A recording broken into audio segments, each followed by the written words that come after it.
and I lost my mute button again. There we go. Welcome back, and I hope you got some good stretching out and everything, and we'll get going a little bit more. I think Matt gave us a great foundation of just the logistics around that, around staffing and orienting staff. I definitely even picked up, like I said, I was taking notes too. So I appreciate that. I think we learn best from each other and some of our best practices and what staffing looks like and how to orient staff.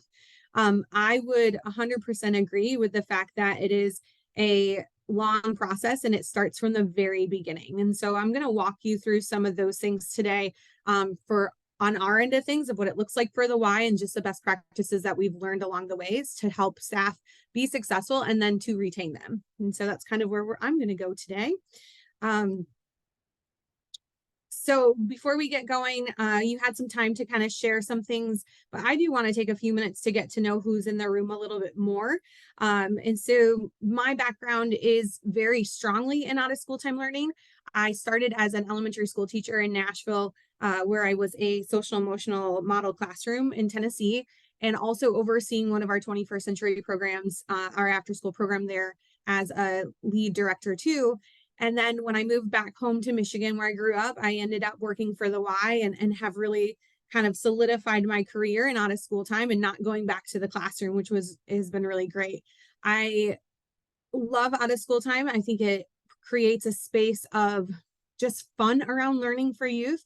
I love how it empowers youth to be successful, to try new things, to experience, outside of classroom learning. And so I think that that's really where my passion around it goes. And I believe in the equity around it too. And so I spend a lot of time working with that. I did take what I call a little siesta from the Y a few years ago and kind of rolled up to the Department of Ed and looked at that 21st century funding stream a little closely, and then realized that my passion was just more back into the Y and being able to serve closer to my communities. And so, but what I've gained from their knowledge and resources and connections was really valuable to where my career has led me now.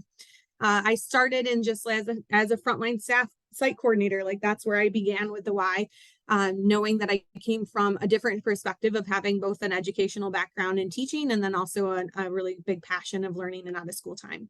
And so that's kind of who I am.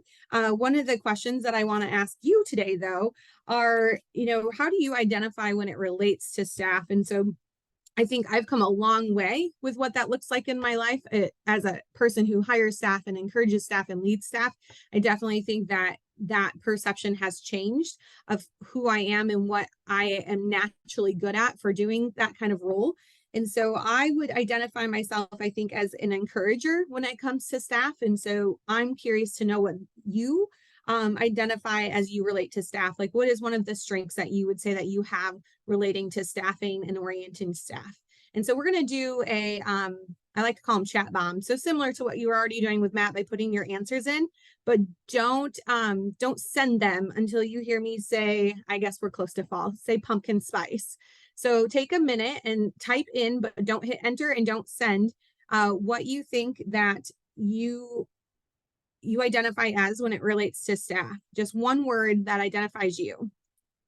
I'll give you a couple seconds to type that in. And then when you hear me say the keyword, you're going to hit enter or send. So pumpkin spice. I love it. I love it when they come in so fast. Perfect. Yeah, so I see teaching, I see coaching, supportiveness, or lots of supportiveness, which is great. Compassion. Perfect. I missed some of the first ones. Understanding, transparency, empowerment.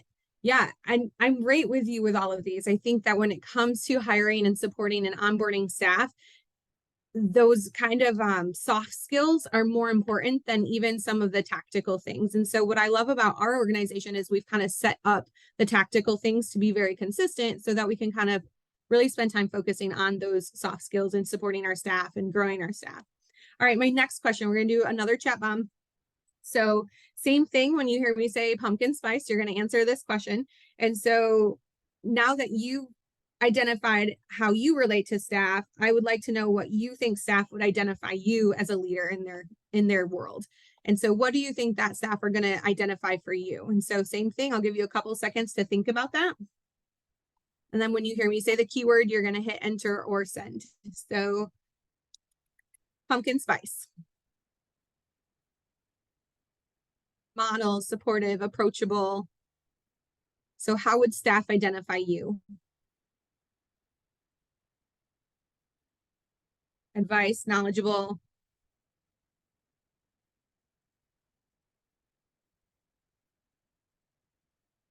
calm. Ooh, I like that one. Patient. Yep. Creative. Excellent. Okay. Hang tight with me. Let's do one more. And so when you're thinking about orienting staff and you're thinking about onboarding them, you're thinking about hiring them, I'm curious to know what is the most difficult or challenging part for you. So again, you're going to type that in, but don't hit enter. So what is the most challenging part for you when it comes to onboarding and orienting staff into programs? When you hear the keyword, you're going to hit enter or send. Pumpkin spice.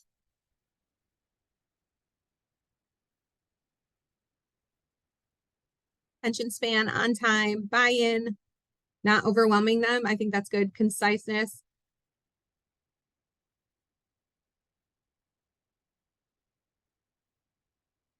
Not making them feel overwhelmed. I would agree. I think that there is a lot to be said with the process of orienting staff, and it can be a very big task. Working for us, but not in the district. Yep, I know that that one really well. Perfect. All right. Well, thank you so much for just sharing a little bit more and just helping me understand where we are in this space. And I think a lot of it is going to be helpful to you today of what I've got. So we're going to keep going. I'm going to cover a few things today. I'm going to cover just the introduction, kind of, which we've already done a little bit of, and then look at kind of the new hire process that we do at the Y and how it's kind of been streamlined and what that looks for us. I'm going to talk about retention of staff because while I believe that the hiring process does start with their initial click on our application and their job description, I think that there's a lot that goes on to keeping staff and retaining them. And then I'm going to just kind of give you some of the benefits that we've seen have the most weight and the most positive force with our workforce and how that's been working for us at the Y. So starting with just new hire. And so we know that it's important that the minute someone sees our orientation and sees our link, that is the very beginning of their process. And that's where we start with them. I think it's, I want to say it's like 90% of any application in our world focuses on the word childcare. And if you don't have that actual term childcare in your job description for when they're searching for your jobs, they may not actually get to you. A lot of people in our field don't necessarily look for youth development. They don't look for the term out of school time. Like, these are terms that are part of our world, but they're not necessarily transferable until someone gets into it. And so making sure that in your first searchable sentence of your job description, you include the word childcare, knowing that that's what people are searching for when they're looking for your jobs. And I know that's hard. I know because we very much know that we are not just childcare and we are above and beyond and not a school time learning, but they're still searching for it. And so you have to kind of meet them where they're at. And just thinking about that process when it starts and what does it look like when they get there and how does it feel? We very specifically have, it's a talent acquisition specialist is what she's called. Her name is Kara. So we have Kara who oversees all of our initial hires of applicants. And so I know we're a lot bigger, and so it makes sense, but we're hiring for 7 different branches, and we have 29 functioning childcare programs right now that we are hiring and oversee for at all times. And so everybody goes through Kara first. And so what she does is she does a phone screen with us. And Sonia has that to share with you, what our phone screen looks like. And so she's going to put it in the chat for you. And I'm going to pull up the chat because I wasn't even watching it.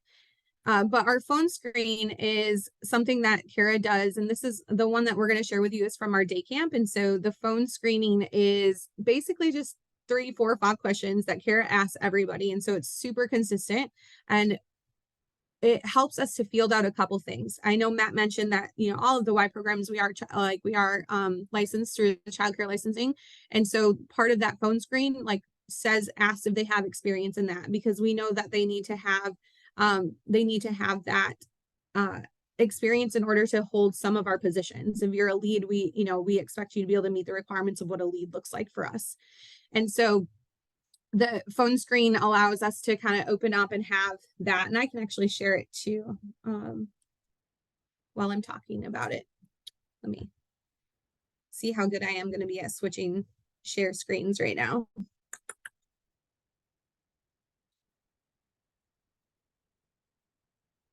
There you go. So this is our phone screen. And so our phone screen has our Daycam phone screen. It literally has just these 5 questions on it. And then so everybody gets the same experience from the minute they get it. So once you apply, Kara's going to give them a call and she's going to ask them these questions. She writes these down, and then she gets any extra information that she might have about their schedules, or specifically, when summer comes, like when they can start and when they can end, their experience level. And she can see if they're going to be a fit or not. And if they're not going to be a fit for maybe the position that they applied for, then she very easily can slide them somewhere else in our organization or send them in another direction. So it's very, very useful. I love this. We utilize this sometimes if she gets busy, like directors themselves will utilize it as well. But most of the time, everybody goes directly through Kara, which is really great, so that they're getting the same personality every single time when they're getting hired. So then if that person completes this phone screen and Kara's like, yep, they're going to be a good fit for you, she'll send them on to whatever director they are working with, they're going to work closely with, or she'll send them on to me, and then we'll set up their next interview process. So again, just doing something super consistently, or she'll say, hey, I went through the phone screen and this person really is not qualified for what we're looking for, so I've sent them somewhere else. So that is kind of our like main phone screen that we do. Let me go back to that PowerPoint.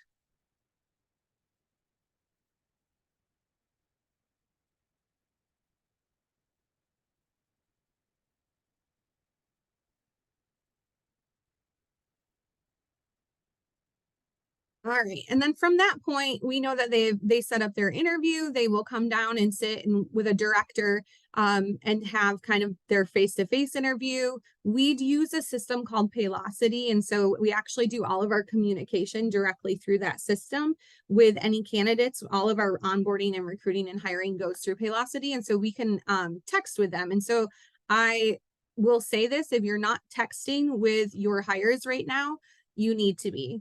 We get a probably 70% chance better response when we text them. And so what we'll typically do is text them first, call them and leave a message as a second step. If we don't hear from them at that point, then we kind of will like move on. But we know that most of our candidates, especially for out of school time, are very comfortable with the texting. We get a lot better responses that way.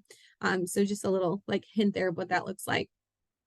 So after we get them through the process and they get onboarded, we have, oh, you know, I probably should have shared. We're going to go back to just another document that I probably skipped a step for. I want to share with you.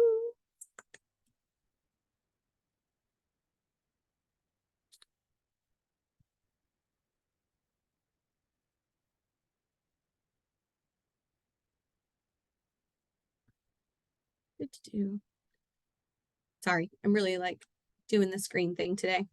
But I want you to be able to see all of this good stuff. So Matt had mentioned our kind of childcare hiring process checklist. And so this is on our end of things. And so this starts with all the way from when we set up that vacancy to how we are going to request it with our acquisition specialist, and then how we manage that candidate's role moving forward. And so after that phone interview happens, then we go and make sure that we move the candidate forward. And then we are going to go ahead and take over the process from the acquisition specialist. And so then once that is done, then it becomes kind of that managing your candidate thing. And so setting up your phone screen, notes, looking at those, looking at the interview questions. And so your interview questions will be different than those of what Kara asked. And then we start walking through our hiring process. And so now we're back at the same thing. So we also check references. We know that licensing requires us to have the completed 3 reference checks. And so we make sure to get those done.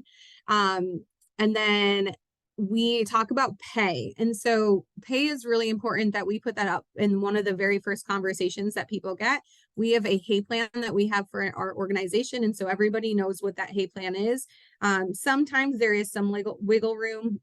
We will find, like in a conversation, in a phone question, or in an interview, we'll find out that they actually have more experience based on what they put on their resumes when they applied. And so we may have that conversation with our HR department that says, hey, I know like this is what they put, but here's an updated resume. I think they're going to move to that middle tier, but we have 3 tiers, and our tiers right now are all based on experience. And so, yes, you know, Matt mentioned earlier too about the education piece. We've definitely moved. Education is important and it does count as experience, but we really focus on your years of experience when we're hiring. And then when you get into those license requirements, just making sure that you can hit them to hold those certain roles. And so then once you're a candidate, you've interviewed them, you've had this great time, you've hired them, you see some potential in them.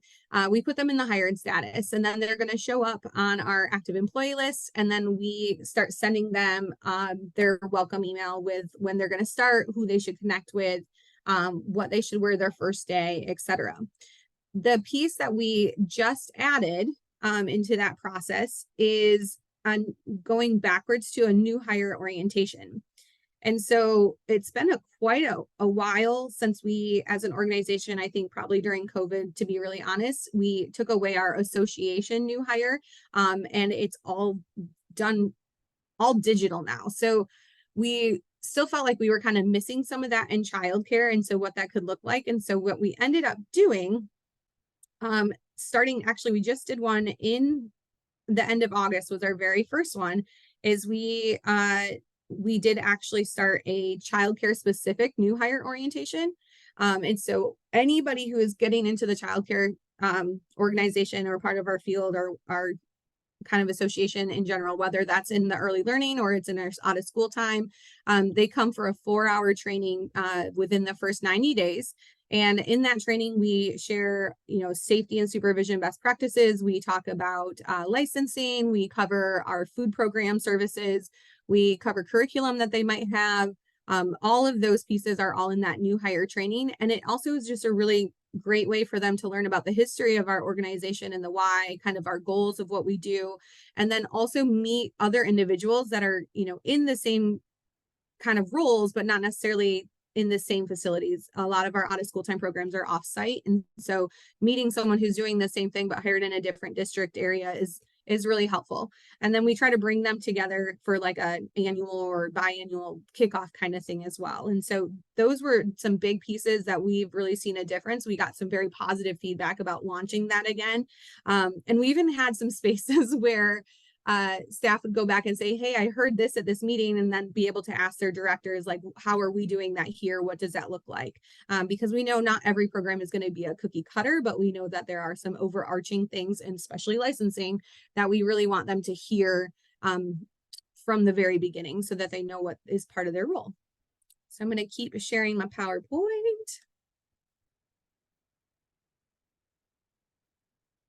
Does anybody have any questions about that kind of process and just the kind of start of our process and what that looks like?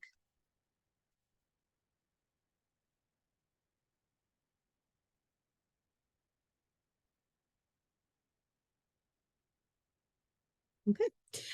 So then once our staff gets hired, then we have them kind of looking at the first day, and we do have some expectations of what that first day looks like.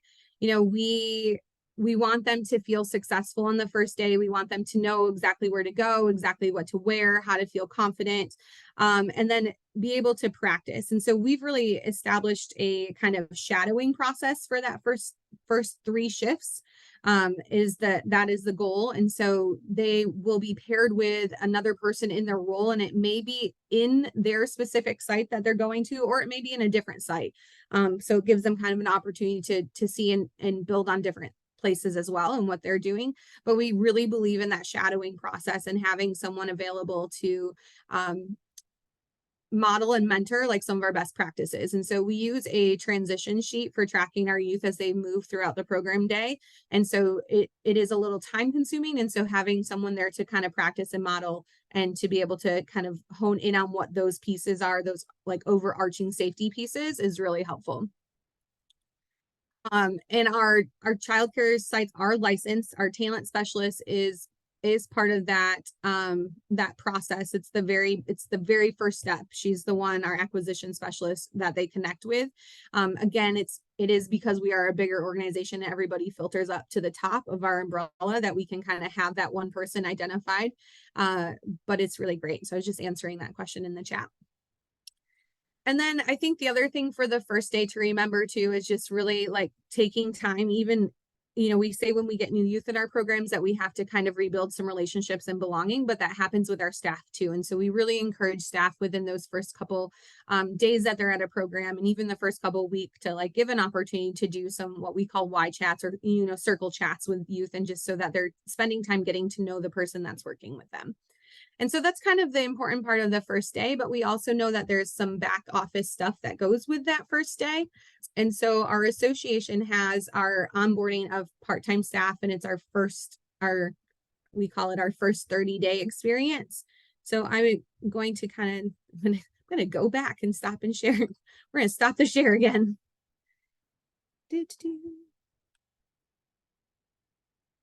And so this is our first 30-day checklist that we have. And so this is kind of what Matt was referencing to for the staff, but this is also something for directors and leaders to use when they're hiring. And so it has, have they completed the new hire paperwork? Have they done all the trainings that we know that they have to do, especially when it comes to licensing?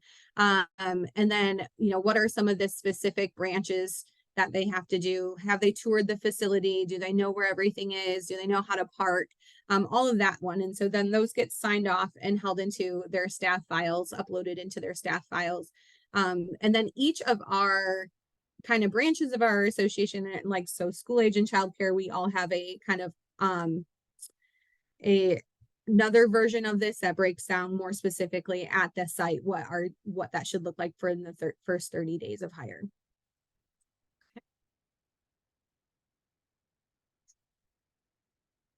Feel like I'm really rocking this share screen today. And then I think that orientation goes, within that first year as well. Like I would 100% think that we are orienting staff as we go further, but I would say by month 3, a staff knows whether or not they're going to continue to stay in our organization. Summer is a big caveat of that. We have staff really kind of fast and furious for 3 months of time for work. And so it's interesting to see who stays on after summer. And so I feel like each summer we kind of gather a few more staff. Most of them are seasonal, but it is really interesting when we then transition them into our out of school time before and after care programs as well. And so I think by 3 months, the staff really knows whether or not they want to stay or they feel comfortable staying. And so it's important to know the things that we did to keep them or to pour into them differently so that they're ready to continue on. And so at that, kind of month, they get through the point, they've gone through their hiring scales, they've got all this back office stuff, you've given them a lot of attention in the beginning. And so then it's like, what do you do next with them? And so for me, that big piece is really this staff retention and this growth piece. And so really recognizing that our success comes from the achievements of our teams. And there are 2 things that we've really noticed have made a huge difference in staff and whether or not they're going to stay and grow. And so one is a personal connection. And so Peter Block has this quote that says, we must establish a personal connection with each other, a connection before content. Without relatedness, no work can occur. We know, and especially I feel like in our childcare out of school time world, people are living with their hearts first, right? We do this work because we're very compassionate about it, and we're compassionate about ourselves, and we hold a lot of compassion. And so building on that connection, which, I have a spelling error, don't look at that. But building on that connection is just a really magical thing that we can see happen. And being a leader of staff is being really intentional to build that connection, creating the spaces for that to happen. The other piece is this idea of intrinsic motivation. And so I'm going to talk in a minute about a book by it was like my life-changing book around leading staff and what it looks like and understanding the idea of intrinsic motivation. And so kind of everything we do is knowing that we need to intrinsically motivate our staff to keep them around. And so Daniel Pink, if you haven't read this book, Drive, yet, it's not new, but it's still just like, this was literally mind-blowing for me to read this book and understand why people do what they do, especially when it comes to a job. And so in this book, he shares a lot of research around different types of purpose for keeping staff. And they talks about using pay, right? Like, you do something, you get paid. You do it better, you get paid a little bit more. But what they found out is that once a task becomes more of a cognitive thing, and it's not necessarily like a mechanical piece, then that pay doesn't really necessarily make a change. And so what people are really looking for is purpose of why they're doing it, mastery of a skill, and autonomy. Is it something that they can have success with and continue to grow in? And so I love this book. I think, like I said, as a leader and working with staff, it changed immensely how intentional I was around what I was doing. He talks about another IT company in this book that I think it was in Australia, and they very specifically created a day that was 24 hours of just dream tasking. And so they have 24 hours to work with whoever they want on whatever project they want. But at the end of those 24 hours, they have to be able to present what they were working on, or a solution, or whatever it is. They found that their staff had more creativity within those 24 hours than they would have almost all year working, because it gave them a chance to pour into something they want. So whether it was like a bug fix, or whether it was a new product, or whatever it is, most of their innovation came out of that 24-hour day. And so just thinking about approaching staff differently when it comes to motivating them. And so how do we not throw money at them all the time, because we don't always consistently have it, but how do we really build them to have an intrinsic motivation to be there and to continue to work? So like I said, if you haven't read that book, Invest, it's a great one. And then,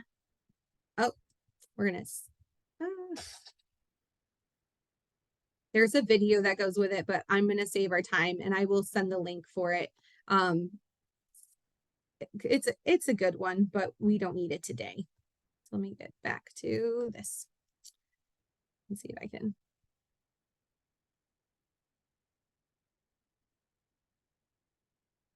The other piece that I have found as being one of just my absolute best buckets for getting to know my staff and carrying them forward is this idea of the VIA Institute on Character. And so if you've not experienced this before, this is a free survey that you can do. I think this will take us there. And it builds out 24 different character traits that you have as a person and staff have.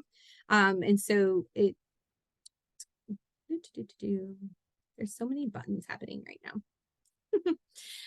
So I just want to explore this with you a little bit so you can see it, but this is the website, and you literally take this survey and it will pour you into these different character traits. There's, like I said, there's 24 of them. I've taken this survey 3 times personally, and I always end up with my top strengths are usually always around wisdom and then justice. And so it may change. So in each of these categories, the wisdom is breaking down a little bit of different types of wisdom. I a lot of time will land in the love of learning. It's just who I am. And then with justice, I always have a tendency to go in fairness. And so I know as a person that I believe in working for something for the greater good of what is right and wrong, and being consistent in that way. One area that I don't typically land in is there's an area of love. Like, I know that I'm not great at expressing feelings all the time and leading with feelings. And so I know that that's an area that I work on personally. And so having your staff take this survey, you taking this survey, really getting to know kind of who they are as a character, kind of just helps you really build into everything that they're doing to equip them for moving forward. And then once you take these, there are a bunch of activities and resources, and there are some paid things that come along with this too, but the survey itself is free and your results are free. But then they will kind of give you some breakdowns of different activities you can do. And there is also a youth version of this survey. So just something to kind of think about of what you can do with it. And then you can pay for, I think like a full plan work over with it or whatever it is, but you get so much good information just about this survey itself. And so this is something that like I highly recommend doing with your staff just to continue to build on who they are and who's working for you and getting to know what that looks like. And then so then the final piece for me today is just really talking about staff benefits. We started surveying our staff annually to figure out what their individual motivators are for working. One of the things that we thought was really doing well is providing some bonuses, especially when we know some of those larger grant dollars came around, especially during COVID. The bonuses themselves were not that motivating or important to staff. Like, yes, they liked it and they get it, but what they really appreciated more was us raising our rates and being competitive with our rates. We also provide discounted childcare. So anybody that works in a childcare program in our Y receives 50% off their childcare in any part of the Y. So whether that's sending their child to camp, whether that's daycare specifically, whether that's preschool, whatever that looks like, or it's school age program before and after as well. We also started something called a split shift, which is a $2 increase if anybody, we knew we were having a hard time staffing AM and PM programming. And so anybody who works AM and PM programming, and it can be in any of our locations, they get a $2 increase per hour. Swag, we know they love swag. So that was a big thing that always comes up. They love getting swag. So we try to do like a big purchase annually. So whether that's a fleece or a coffee cup or whatever that is, but try to really, when we do big wide trainings, we're having some sort of swag there.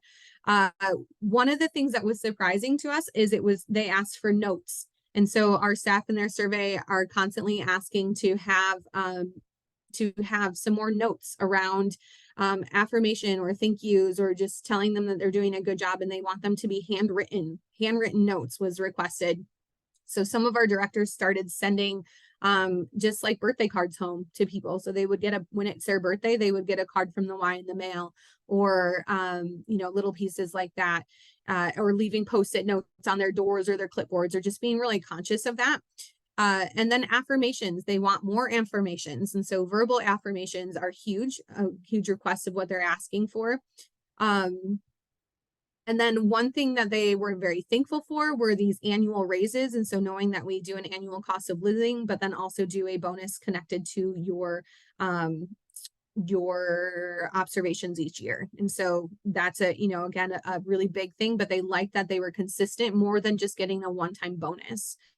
The other piece is professional development and really pouring highly into professional development. And I think that comes with knowing your staff and asking those questions. That's why I was super excited about Matt's survey, because we're kind of building out that piece for us right now, and being able to set goals with our staff.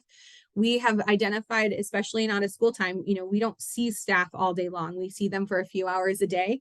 Some of them very much view us as a transitional role, but some of us are really curious of what more could be.